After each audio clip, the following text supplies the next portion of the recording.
My Low-Carb Life, Chapter 16, Making New Habits. The older I have gotten, the more I realize that habits control our lives. We get used to doing certain things in a certain way, and we keep doing those things that way over and over. It becomes a part of how we live and who we are. How we treat our bodies and what we put into our bodies comes down to the kinds of habits we have adopted and gotten used to over the years. When I decided to stop smoking, I realized that it wasn't just the fact that I was addicted to nicotine, but I think probably more importantly, I was also addicted to the habit of smoking. The process of having something in my hand and lifting it to my mouth was the biggest part of that habit. The same went for food. It wasn't that I was always hungry, but when I came home from work, I would grab a snack. That was a habit that I needed to break. Breaking a habit, in my case anyway, is not easy. I can't just stop doing something.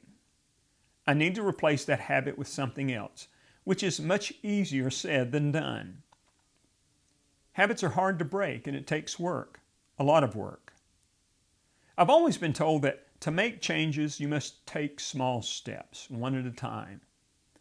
That may be true for some things and for some people, but for me, I think oftentimes big dramatic changes are required for long-lasting results.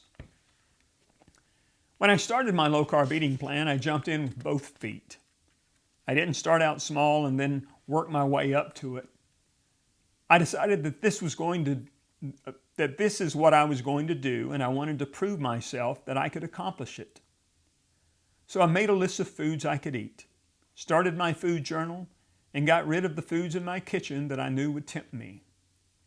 To be honest, I was a little obsessed, but I knew this is what needed to happen for me to make this a long-lasting, successful effort. Although I've fallen off the wagon on occasion, I've gotten back up each time, and I'm still obsessed to one degree or another with what I eat. I know this is the only way for me to keep control of my weight and what I eat. Once you are successful, the sense of accomplishment and control over your own life will give you the strength to keep going. I imagine that's the feeling an addict has after a certain length of time being sober. I just want to share a few new habits that I adopted to replace some of the old bad habits I had. Let's start with snacking. Like I said, before March 5th, 2016, when I would get home from work, I would always grab a snack. Usually it was potato chips. I would get a can of Pringles and start eating them. More often than not, I had finished at least half of a can before I was finished. And this was before supper. Now, if I come home from work and I'm a little hungry, I have a tablespoon of peanut butter or a couple of tablespoons of pecans. I might even have a slice of cheese or a few sliced vegetables. I have just enough to satisfy the craving of both being hungry and of the habit of eating something when I get home. I am sure to record it in my food journal and count it in my daily nutritional values. You would be surprised at how this small change in what you eat has led to a bigger change in how I eat. This may seem to contradict my previous claim that I need a big drastic change to help that change stick. It doesn't.